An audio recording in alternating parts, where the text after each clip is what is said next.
Well, those ball joints are shot.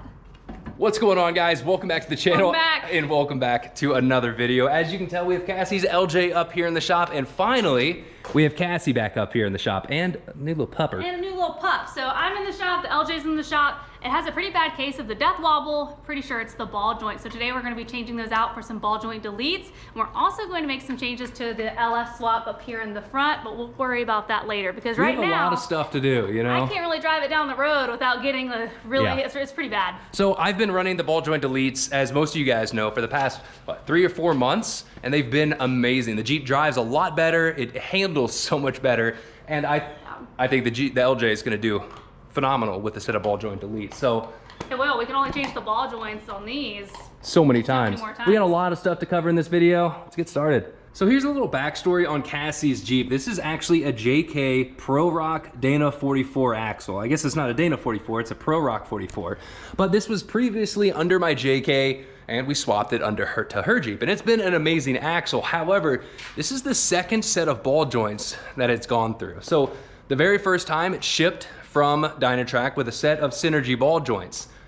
Unfortunately, they lasted about 10,000 miles. Synergy did send out another replacement, and those are already shot. So for those of you who are curious to see, how do you know if your ball joints are bad? One, it's gonna start riding pretty bad on the road. You might get death wobble, you get a little bit of loose steering feel, or you can actually test it here in your garage. So Cassie's gonna jack up the diff just enough so we can get a long pry bar, a metal bar, something to kind of push up on our tire and wheel, and we'll see if the ball joint has any up and down play. And yeah, I still have to recover from a pretty intense dog attack on my hand, so that's why Cassie's up here. She feels bad that I can't really do work. So let's see, let's test this out.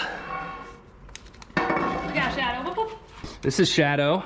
Nice little Belgian Malinois we got. What's that, number 4? Number what? Number 4. That's your idea. All right, ready? Yep. I got Shadow.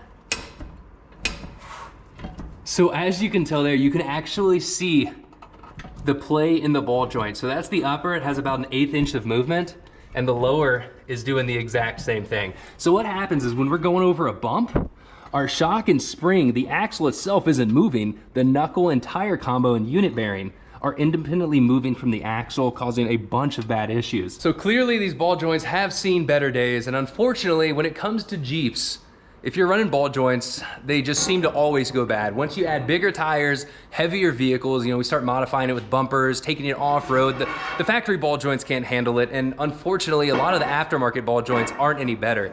Synergy, this is the second set. Sure, we could keep warranty in them. However, you can only press in and out ball joints so much before your entire axle housing is useless. And when it comes to like a nice Dana 44, we want to avoid that. So you could go with an oversized knurled ball joint, but that's just gonna trash your axle every time you press it in and out. So we have a set of the Balljoint Deletes over here from American Iron Off-Road. These are the Dana 30 or Dana 44, and as you can tell, these instructions are gonna be applicable to the JK, TJ, WJ, YJ, XJ, and ZJ. So in this video, pretty much gonna do a step-by-step how-to on a JK or TJ front axle, how to install these Balljoint Deletes. We'll take an up-close look at these here in a little bit, but in the previous video that I did with the Dana 60, the design is very similar, just with a few little changes. Replacing ball joints on your Jeep or installing a set of the Balljoint Deletes is definitely a DIY-friendly project. There's a lot of stuff to it, but it's not overly complex. It's not like a real hard thing to do. You just have to take off a lot of things to actually get to the ball joints. So in order to actually do this job, outside of your basic tools, like your wrenches and your sockets, you're gonna need a ball joint press kit and an adapter set. Now, you can actually rent these or you can buy them. I'll throw a link in the description below. I think, yeah, like O'Reilly's, AutoZone's, like you pay $100 or something, and then once you're done with it, they refund you the money. Yep. Sorry, I thought so you were it is free. Yes. It's free, but you have to put a deposit down of some sort. So you can always do that, and we've done a ton of these, and you also don't need a lift to do them either. I think we've done almost every single job without a lift before. But that is true. The lift, I would highly suggest a lift, but nice. You can do it on the ground. Probably done 5 sets of ball joints on the ground. Having the lift is gonna be a lot nicer. Yep, and then the first step in the instructions that actually come with this kit, it says place them in the freezer for at least 1 to 2 hours. So we're gonna go ahead and put these in the freezer. That way when we're done taking everything apart, it'll probably be about an hour-ish or 2. Yeah. They'll be ready to go. Slide in a little bit easier, you remember? Metal contracts when it's hot, or metal expands when it's hot and contracts when it's cold. So that'll be hot, these will be cold. Sorry, that was stupid.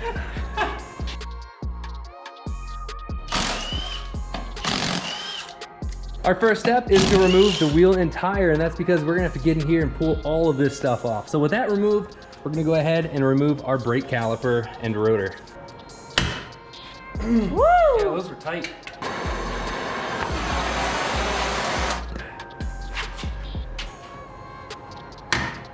Boom. We might have to take off those unit bearing bolts. So these are actually pretty neat. They're from MPS, Multi-Platform Solutions. I think there's Gatekeeper also makes them, but they're little light pod brackets that go over here and bolt into your unit bearings. However, makes it a little difficult to remove your brake caliper bolts. Let's go ahead and snake our brake off, pull the rotor off, and hang our caliper up out of the way. Are those new? Yeah. Got those on Amazon, because normally I would like tuck it up here in the axle and I would shake it and it'd fall down and the poor brake line's holding on for dear life. $5 or something. Nice, I like that. Yeah, I'm a real mechanic now. All right, so we're gonna do the same thing on the other side. But at this point, we're gonna go ahead and try to break this axle nut free. I think this is like a 34 or a 36 millimeter. I'll put a little text blurb on the bottom because that is a special tool that we're gonna have to make sure we have. And these can be pretty tight. Which I forgot to mention. This is a prime example of having the right tools in your tool bag when you're on the trails. If you break an axle shaft and you don't have a 36 millimeter socket, how in the world are you gonna replace your axle shaft? So, little things like these, once you start DIY working on your Jeep, you can learn like, hey, I might need this tool in my tool bag. And I know there's a lot of YouTube videos and everybody says to bring first aid kits. And Fire extinguishers. fire extinguisher, well, that's important too, but there's a lot of little stuff that you learn working on your rig and exactly what you want and what you need in your toolkit. So let's zap this off.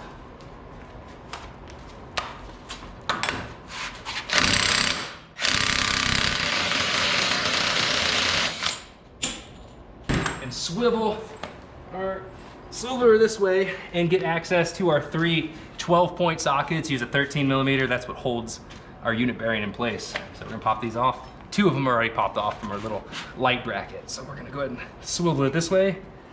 Pop this last one off. Now if you have a JK, you're gonna wanna go ahead and disconnect your wheel speed sensor. You just use a little Allen head here, pop this off. Now pro tip, if the plastic little sensor portion breaks off flush in the unit bearing, which is extremely common, all you gotta do is get a wood screw, screw it into the plastic, and then pry it up and out. But at this point, I'm gonna grab a nice little hammer and hopefully separate this, just like that. Boom. That was impressive. It's never been that smooth. No, probably because I mess around with a 5-pound hammer. Once the unit bearing's off, we're gonna go ahead and slide out our U-joint axle shaft. But if we're running RCVs, we can either dislodge the boot and pull it out, or go ahead and undo our castle nuts and remove our knuckle from the axle and then slide out our RCV.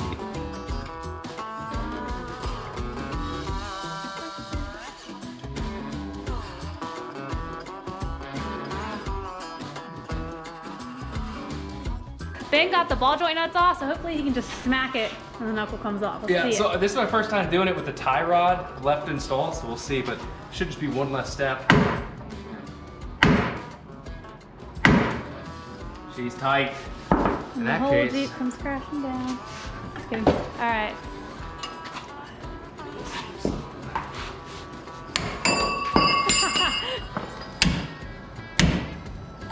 There it goes.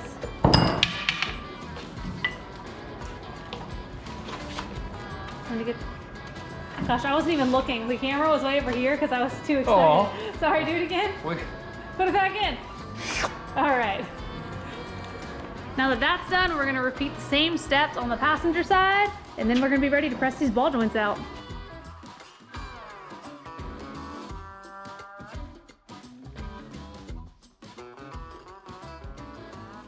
When you're removing the old ball joint nut, if you run into the issue where the shaft or the threads of the ball joint spin with the nut, there's really not too much you can do except for put the weight of the vehicle, put your tire and everything back on the ground and undo it, or get a pickle fork and put a little bit of pressure on the ball joint. That way the ball joint won't spin independently inside of its ball and socket design. So that's one thing I haven't really talked about yet, is the benefits of the Balljoint Deletes versus the ball joint. I went over it in the Dana 60 video, but real quick, your typical ball joints, have a ball and socket design. On a solid axle, we don't need any of that free moving articulation, kind of just like a tie rod end. It has that articulation. The Balljoint Delete actually moves it over to a spherical bearing, similar to the kingpins back in the day. So it's a much stronger design, it's a lot solider. Solider, I like that word. And the best thing about it is once we press the cups in, those spherical bearings are removable from the cup. So you don't have to press in and out ball joints in order to do a rebuild. It's super simple. How bad? $5 says it's spam. No, your children want to FaceTime.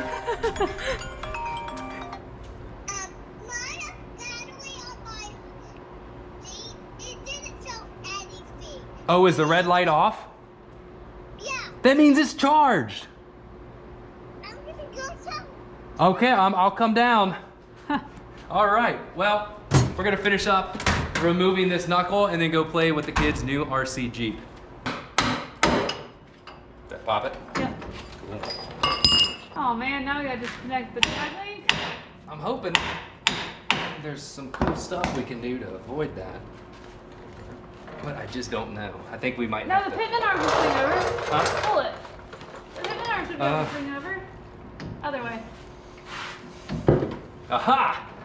So it is possible to do your ball joints without removing any steering components. Yep. Now putting it back together, it might be a little difficult. I don't know.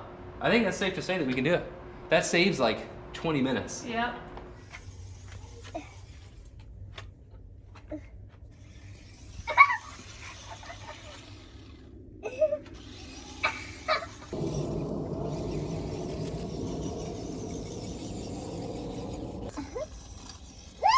Uh-oh. Go get it! Dad, go get it.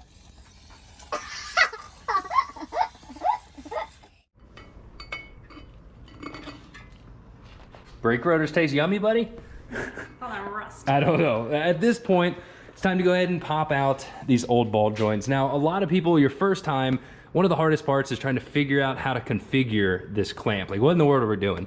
Pretty much, it's extremely easy. The lower gets pressed down to remove, and the upper gets pressed up to remove. So when we're using this clamp, we wanna make sure that we get one of these sleeves, a piece of tubing that's big enough to allow the ball joint to move up through this tube. So we have the little top plate here, a tube. I hate the way that I'm saying tube. Tube. There we go. It would be very nice if I... Yeah.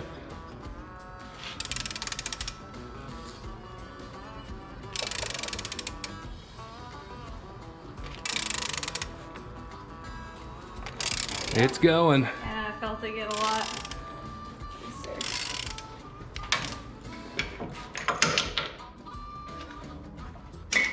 Alright, is the camera going? Yeah, it's going. So these are actually going straight to the trash.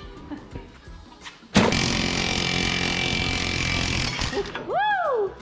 That's more excitement Yeah, right that's what there. I'm talking about. That is some action. There are a few things I want to say. Balljoint deletes, once you install them, like I mentioned earlier, we don't have to press them out if they ever do fail. So we can rebuild them in the axle, and there's other ball joints on the market where you can do that. But the one good thing is that these balljoint deletes rarely have to be rebuilt. I've been talking to a ton of people that have been running them like 5 years. There's a ton of miles on them, and they're still super tight. So, you know, you can rebuild them, but I think that rebuilding them is kind of rare. But it's nice to know that we will never have to pop these ball joints out again.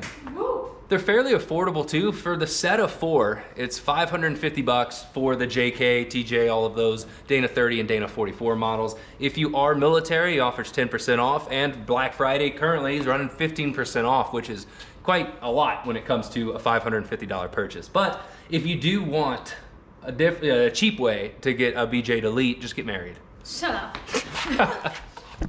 I've been waiting this entire video to say that. To say that joke? Yeah, so we're gonna remove the other side, and it's getting late. Yellowstone is coming on in about 10 minutes, so we are probably gonna, I'll probably finish this up tomorrow. Oh. I'll be at work. All right, guys, see you later.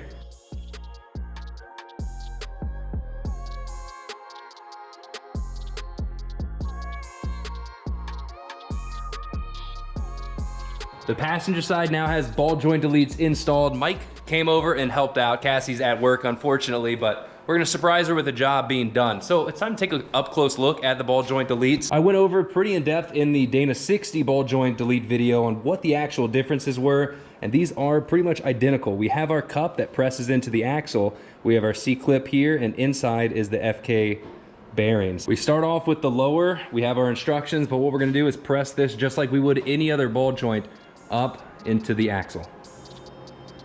There it goes. Yep. Yep.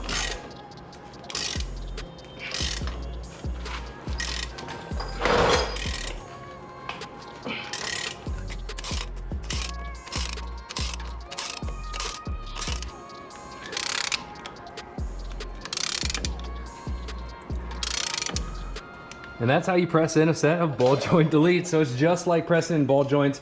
One thing I do recommend is not using an impact all the way. You know, you can use the impact to start it, but sometimes if they're going too fast, if your ball joint is a little bit crooked, you don't want to do that. You want to stop and take it a little bit slow to make sure it's pressing in evenly. Since these are spherical bearings, there's no greasing, there's really no maintenance involved.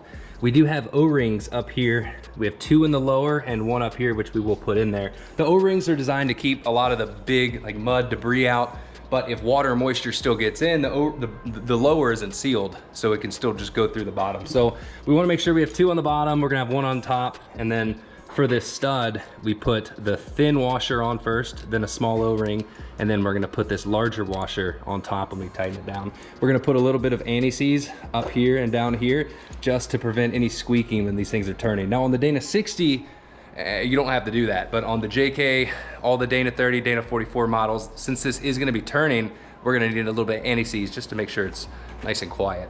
So once we have the lower stud pushed through, we're just gonna tighten this top nut hand tight. We're gonna install our knuckle back on and then slide this through. We learned the hard way earlier that you have to do this without the RCV shafts.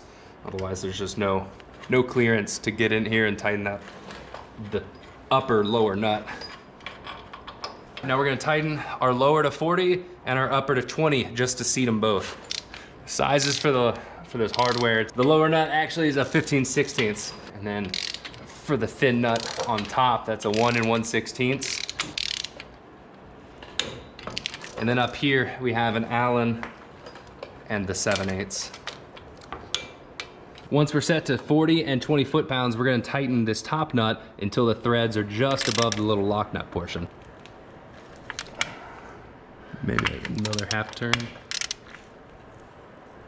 And then we're gonna follow up with our final torque sequences. So we're gonna alternate between the lower and upper in increments of 10, and we should be finalized at 60 foot-pounds for the upper and 80 foot-pounds on the lower. Now each time we do 10 on each, we're gonna cycle the steering left and right just to make sure they're cycling and everything's sucking down evenly.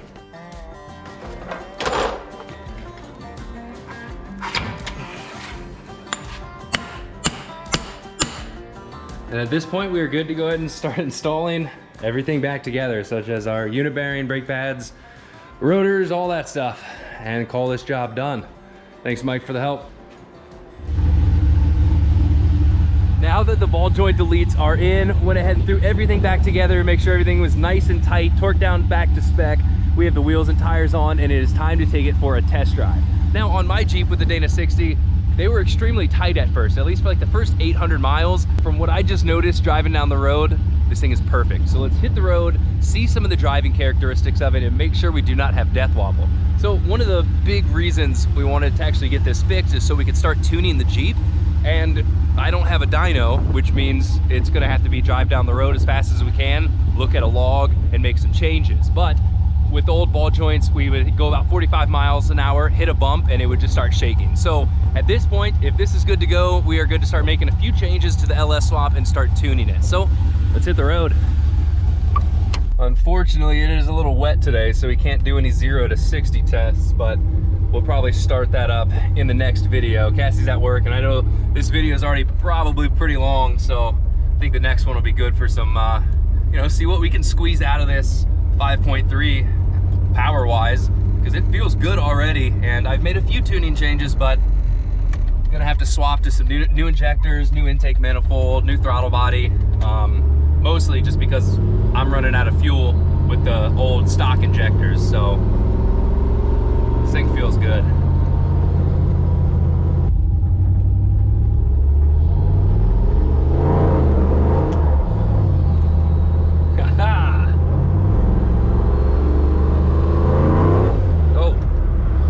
It is a little too wet out today to get into it. Now there is a spot up here that we would get death wobble, so I'm gonna try to slowly accelerate without spinning out.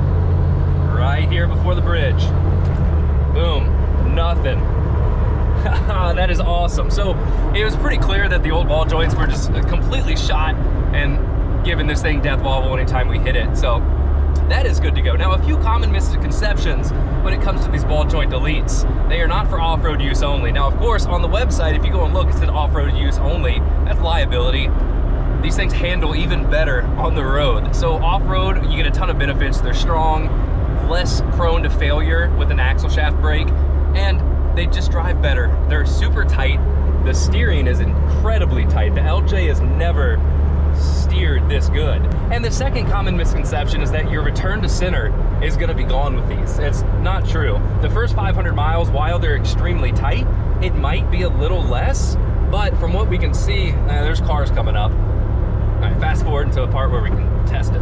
So we'll go ahead and do a quick test. I'm gonna turn and let go. See, it's still returning to center. That's not gone.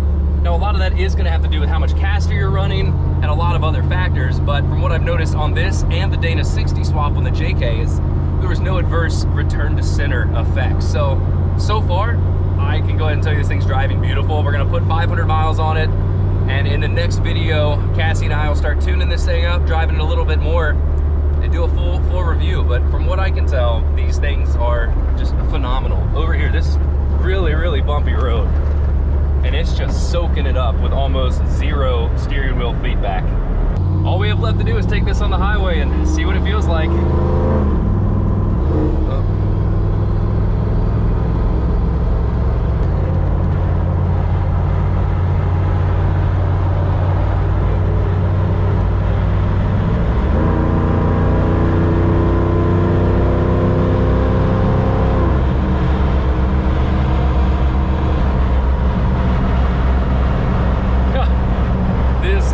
Insane. One finger.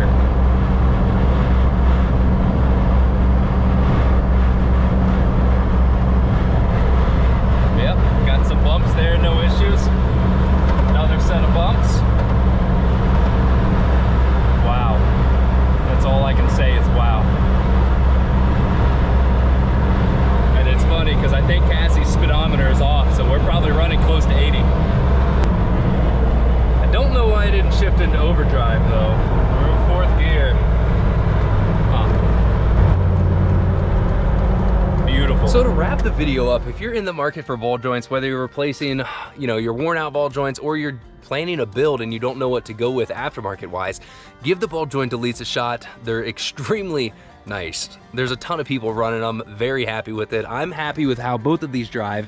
And now that that is off the list, we can continue on to more projects, and we'll have a little more peace of mind knowing that these ball joints not only gonna be stronger on the trails, but they're a ton tighter on the road. And I'm extremely happy with the Dana 60 setup so far as well. Now, one thing I didn't mention, I don't know if I mentioned it or not, honestly, the Dana 60s, you can add the camber and caster. That's the only model that does that. All the other ones, the bore size in the axle is just too small and doesn't allow for that misalignment. So that's it for this video, guys. Thanks for watching. If you have any questions about the Balljoint Deletes, or if you want to see them in more detail, exactly what's different about them compared to your typical ball joint, I'll throw a link in the video description to my Dana 60 install video where we went pretty far in depth on the actual differences between a Balljoint Delete and your typical ball joint. So thanks for watching. We'll see you guys next week. Got a lot of stuff to do, swapping over, tuning up this thing, have a few projects for the JK, and still have to show you guys the new Project 2-door JK that's up here in the field. We got a lot to do and a lot of cool content heading your way. Thanks for watching. See you guys later.